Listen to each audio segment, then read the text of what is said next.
Hello, Palladium fans. We have a kind of a bonus episode for you here. I will let Kevin do all of the introductions. Some of the material that we are going to cover today will be covered in other videos in the near future, most notably a small series that we're calling Games That Almost Happened in Palladium's lifetime. But today we're talking about something special, and we're talking about something special that's coming soon to you.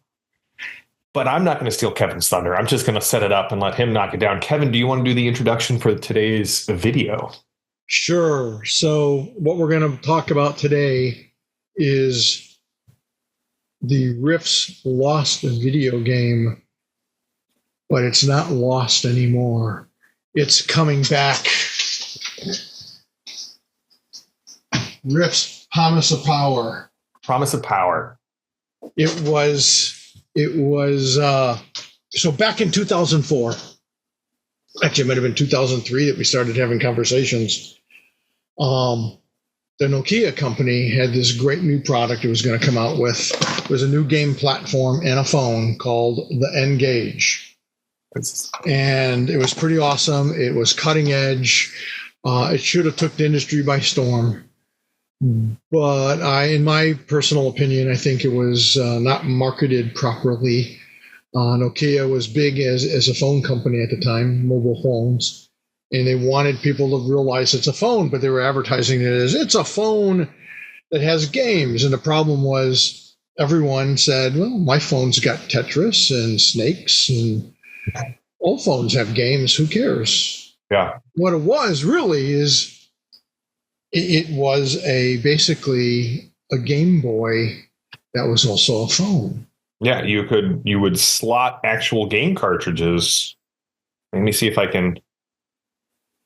Oh yeah, no, it was great because and they had all the top games at the time: Sonic 2 and Spider-Man and X-Men and Grand Theft Auto, and you name it. They pretty much had all the big games, something like 60, 70 games.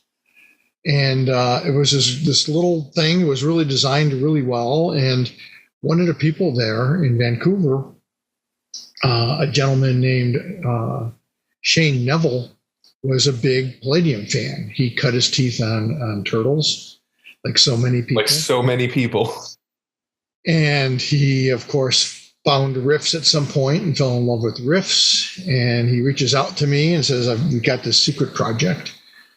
And we're going to take the gaming world by storm, and we got all this going on. And they flew me out, and he gives me the big pitch, and I'm like, all right, I'm in. And we hammer out a contract, and they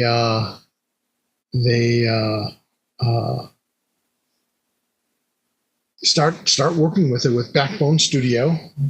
And Trent, gosh, I forget Trent's last name. He was great. Shane Neville was great. Suzanne was great. Winnie Wong is the best. All these people were just wonderful. And they start banging it out, and they send me this the written story and stuff. And I'm like, holy crap, this is fantastic. Yeah. And I guess it was a matter of some controversy.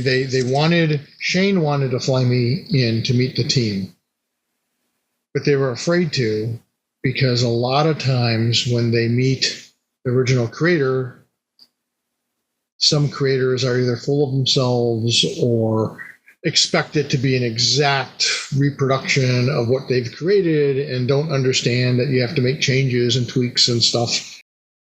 Because it's, a new medium. They're translating our role-playing games into a mobile game on this brand new game platform that has Bluetooth and multiplayer capabilities. I mean, all kinds of stuff that was not available at that time. And but Shane convinced them to bring me in, and I come in, and I guess they were kind of scared.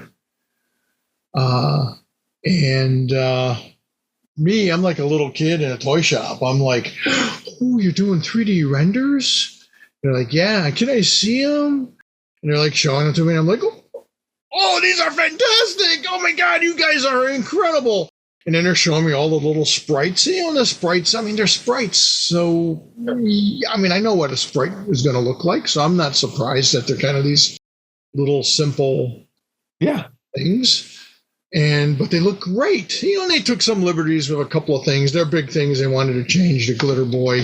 Oh, with the big light. There's an example of one of their little flyers. And it actually, the one that's in the game actually has like the headlight on the top of its head, which makes a little bit more sense. But when they did the 3D renders, it's like it's got this like headlight brightness, like a cyclopean eye, and it's like it looked cool, but I'm like, what the hell? And but I'm like, yeah, that's fine if this is what you guys are really want. It's close. It looks pretty much like a glitter boy. The gun looks like a boom gun, and it's this great strategy game. I'm going wild at all the concept stuff and all the 3D renders, and it was just and it was this wonderful experience because Winnie Wong, I forget what her position exactly was, but she got elected, and I got the feeling it was like she got the short straw to be my handler, and I don't know, we just hit it off.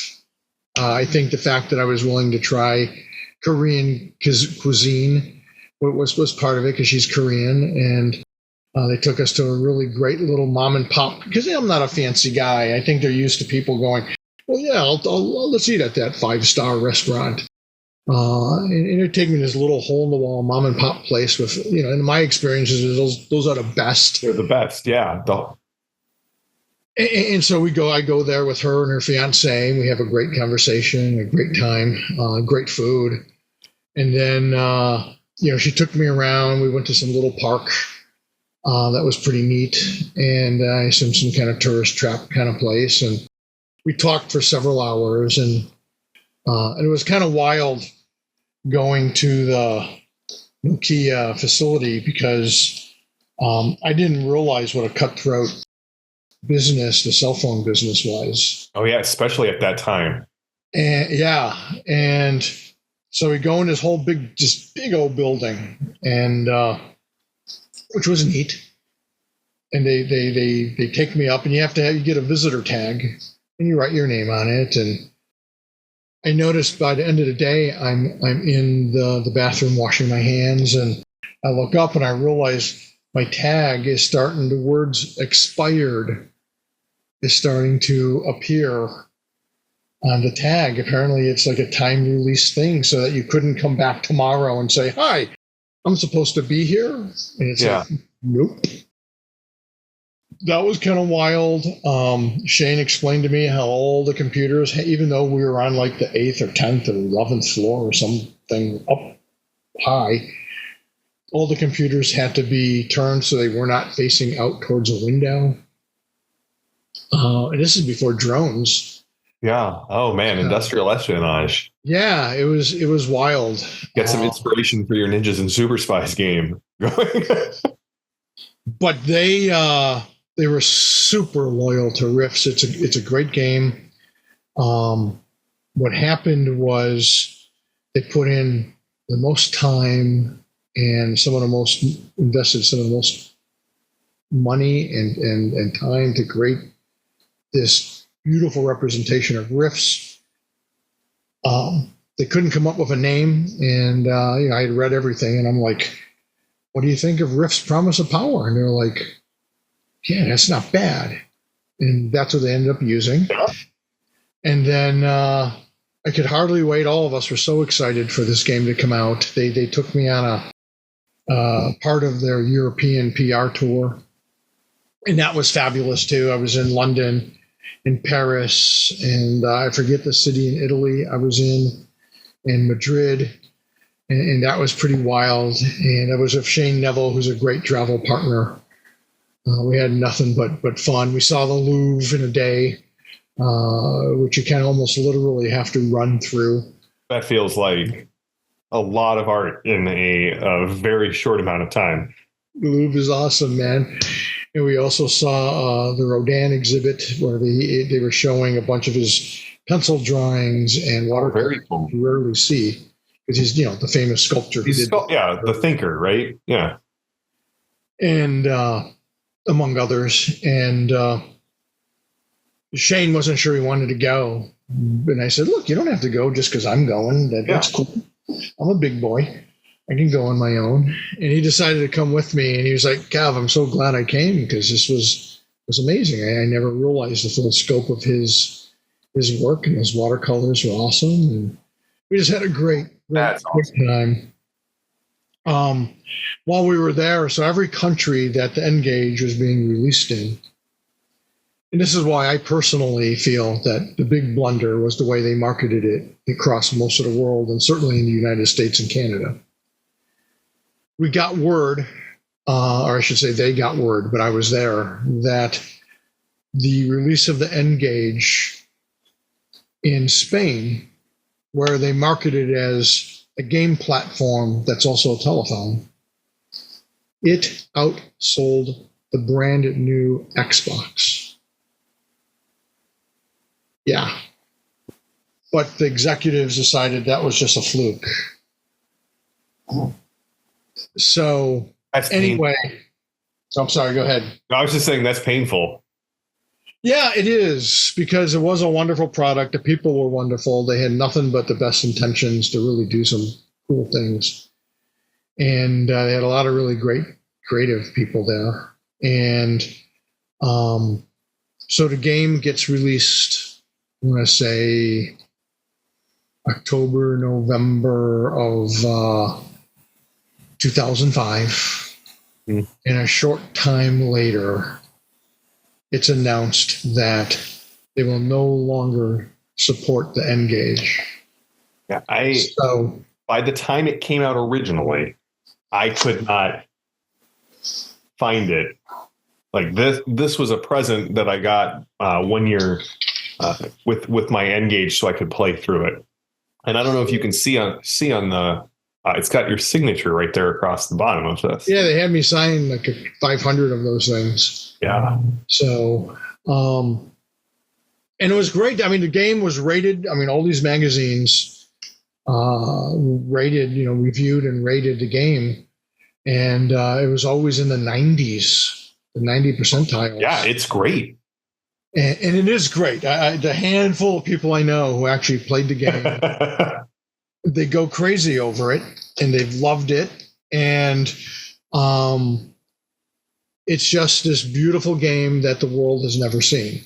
Well, I mean, the one lasting contribution, if you will, it was really interesting to me, because typically in these kind of licensing situations, what you really see is the source material kind of flows down into the game. Now, there are a handful of things where, right, we've heard the story that when Timothy Zahn was writing the Heir to the Empire trilogy, Lucasfilms just sent him a bunch of West End Games role-playing game and said, here's the information to incorporate here. But there was some upstream movement. That's where we got the Elemental Fusionist. The Elemental Fusionist is originally from... Oh, yeah. Yeah. And now is a official OCC in the 30th, or in the, not the 30th. My brain just died. The big blue one.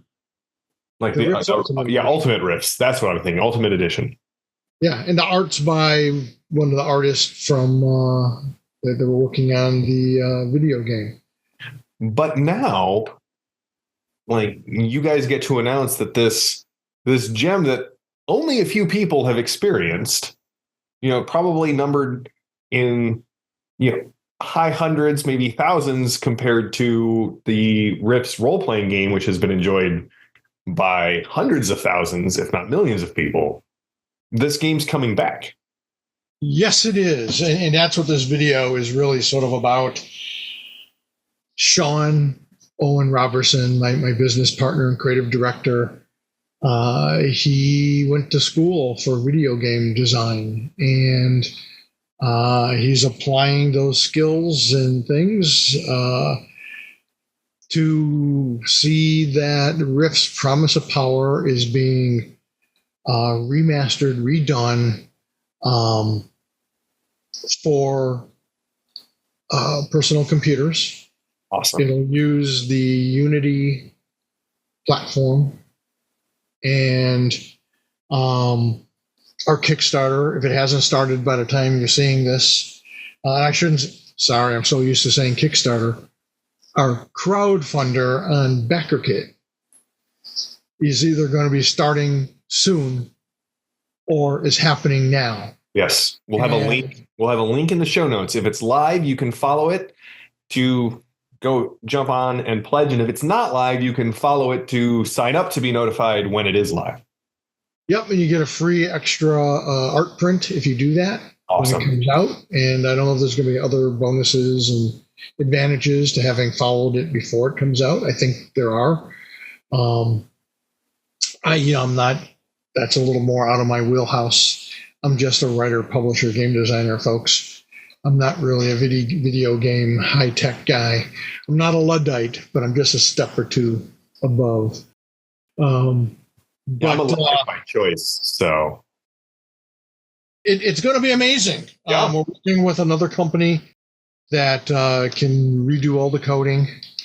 That's redoing all the art. Some of the stretch goals will be. We can release it as, so first of all, it'll be like a widescreen thing, redone, because, the NGage is a little... Oh, yeah, a little square screen right there. A little handheld thing.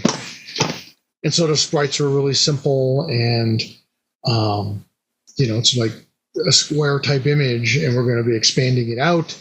We're correcting the glitter boy. The glitter boy will no longer have a headlight in the middle of its face on top of its head. We're going to be offering revisionism, Kevin. That's George Lucas style revisionism. That's right, and we're taking it back. That's right. We're reclaiming our. Yeah, and he's going to shoot first. The glitter boy is going to shoot first in this. Absolutely. That's right. But it's going to look fabulous. This company is we've been working on this actually for several months. This has been one of our secret projects. Awesome. I couldn't tell anyone about.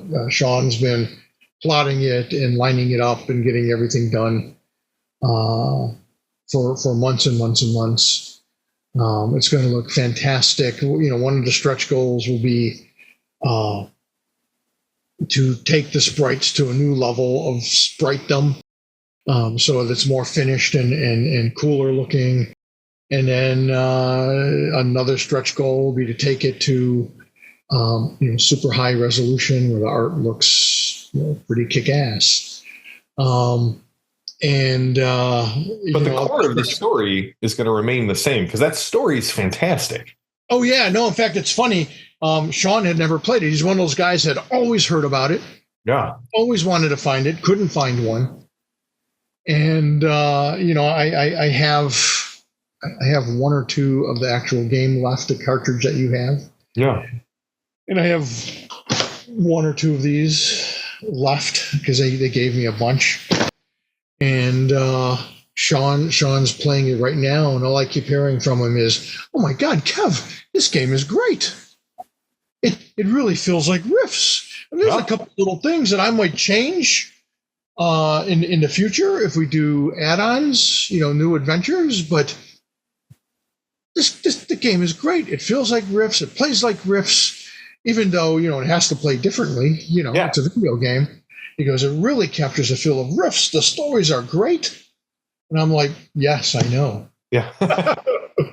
I mean, that's, Shane Neville, Trent, and the crew. They knocked it out of the park. And that's why it was sort of this crushing thing when, this game comes out and it's, Palladium was kind of struggling with some things. The Crisis of Treachery we'd announce was going on, but we didn't know it. And we would announce it a few months later in 2006.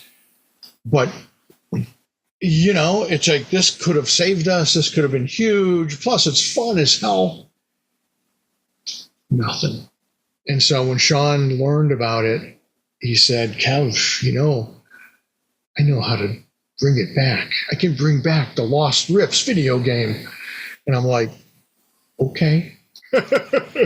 So, it's really up to the fans, because on this one, it's going to cost hundreds of thousands of dollars to do it right, and to take it to the next level, probably close to $1 million. So, either the crowdfunder will be a big success and we can release this thing a year later, or it won't. And so our fate is kind of in everyone's hands, but that's okay whether it takes off or doesn't. It's a noble experiment. It's worth doing. And I should say the company we're partnering with, I mean, they've got like 20 years of experience. So, I mean, we're not hooking up with, no offense to college students, but we're not hooking up with some college student doing this in his garage. Yeah. It's a real company that really knows what they're doing and have the capabilities of, improving our art assets and doing all the codes perfectly and, keeping the game and the story the way it is. And It's going to be fantastic. And then obviously we'll have several different tiers. For some of the higher tiers, you will get one of my last NGages, a luggage tag. Awesome. And the highest tier, and some people will get the flyer, and it's kind of a cool flyer. Oh, yeah. It has like this summary of stuff. That's some of the 3D. They had like a video battle scene of some of those characters. And, and the major characters are in it. The Juicer, the Glitter Boy, the Elemental Fusionist, Crazy, Burster, just a whole bunch. I think there's like 10 or 12 iconic Rifts characters. Bizarrely enough, the Cyber Knight is not one of them, but you don't miss them because the game is just so well done. And so like the top benefactor will get an NGage and my personal PR package from back in the day. I did a sketch and you get all this cool stuff. You get a luggage tag with a black tie, a video trailer, some of the flyers, promotional stuff. Oh, that's awesome. And a piece of history there. Yeah. Yeah. And you get a piece of art from early Rifts book. And there's a bunch of cool stuff that'll be offered. I cannot wait. This is going to be awesome. We're so pumped up, man. It is just, and me, I'm like, at first I'm like, I don't know. And then everyone I talk to, which admittedly has only been maybe a couple dozen people, people I didn't even know knew about the NGage or Rift's Promise of Power. And I'd mentioned that we're doing this and they just go berserk. Yeah. Oh my God, this is fantastic. I've always wanted to play that game. Like 1 in 10 are there like, was one guy. That game. I played it. It's fantastic. And it's like, okay. There was one guy in my Rifts group, and my Rifts group, I think I've told you, was like 20 to 30 people. Like we had a massive, just stable of people who only played Palladium Books games. Like we didn't play. Towards the end, somebody was like, "There's this company called White Wolf. Do you guys want to play? Get out of here!" And we were a Rifts group, and like one guy, John, he had it, and he would just tell us. We would see him playing, as we were getting set up, and he wouldn't let anyone else play because he didn't want anything to happen to his game. But you could sit over his shoulder and watch him play. Oh. So it was decades before I was able to play it. Well, it's funny because it's originally was this little mobile game. Yeah, and it had, if I recall correctly, 28 hours of gameplay capability. Yeah, the main story, right? For the main story, yeah. But my buddy Joe Bergmans, who's a Rifts fanatic, he said if you play all the variant streams, he goes, it's more like 68 hours of gameplay. So yeah, that's amazing. That's awesome. Well, we're going to do an interview with Sean about this as well. So stay tuned on the Palladium Books channel. We're going to have more content about Rift's Promise of Power, behind the scenes interviews, that sort of thing. Well, and if we can get him, I want to bring in Shane Neville, the guy who was the mastermind behind Let's do it back in the day. Yeah. Awesome. Well, good luck with the crowdfunding, which should be going on hopefully right now or is imminent. And if you like riffs, if you like Palladium books, which I assume you do if you are here watching this video, sign up, get your launch day prize, and help support us as Promise of Power is returning to the world.